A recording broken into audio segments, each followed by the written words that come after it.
But at the end of the day, you got 20-something games at AAA. There's always room for development, but at the end, I think that development should happen in the big leagues. Welcome to New York.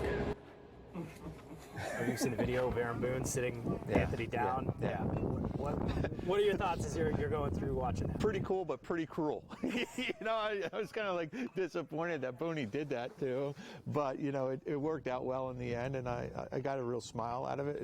Just like I think half the country did who saw it.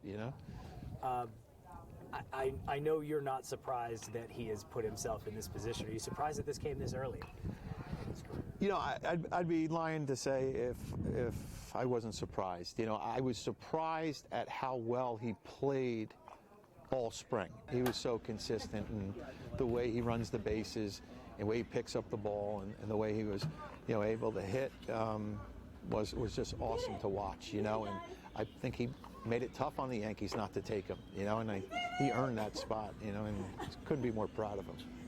Which is what you saw on this field not too many years ago. He's only 21. Yeah, 3 years ago. In 2019, he was, running around Fleury Field, picking up ground balls and stealing bases, and causing a lot of havoc for our opponents. So it was a nice for me to have that front row seat to watch him for 4 years. And he came in undersized, and by the time he left, he was a man. He was built out of granite and like a major league prospect.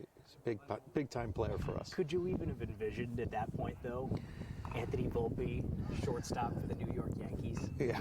Well, I always thought that Anthony was going to wind up at Vanderbilt. He just profiled as a high academic kid, very good baseball player, and as it got closer to the draft, it just flipped. And I think a lot of it had to do with the Yankees approaching him saying, this might be our only opportunity to get you because we have the 30th pick.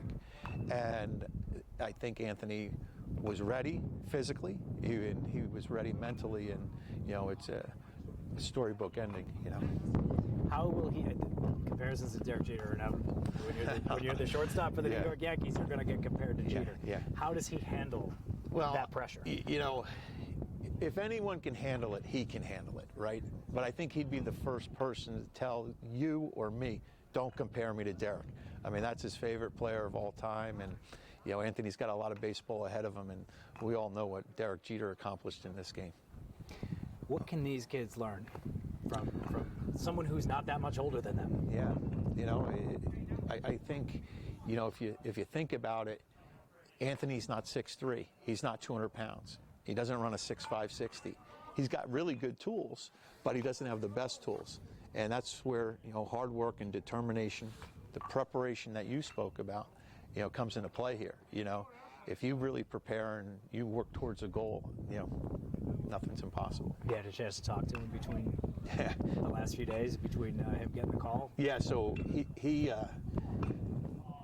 him being as respectful and thoughtful and kind as he is, he FaceTimed me probably a couple hours after he got the news, and we had a good talk. That's awesome. Yeah. That's awesome. He was over the moon, wasn't he? Yeah, I think we both were. Last one for you. Anything you remember from him, any moment, any at-bat, anything that stands out that just people should know this is what he's all about? Well, I think he's got the ability to play his best when the lights are the brightest.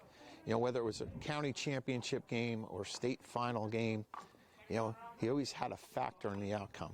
Whether it was with a home run or a diving play or getting down a bunt to start a rally, he plays his best when, in a big spot.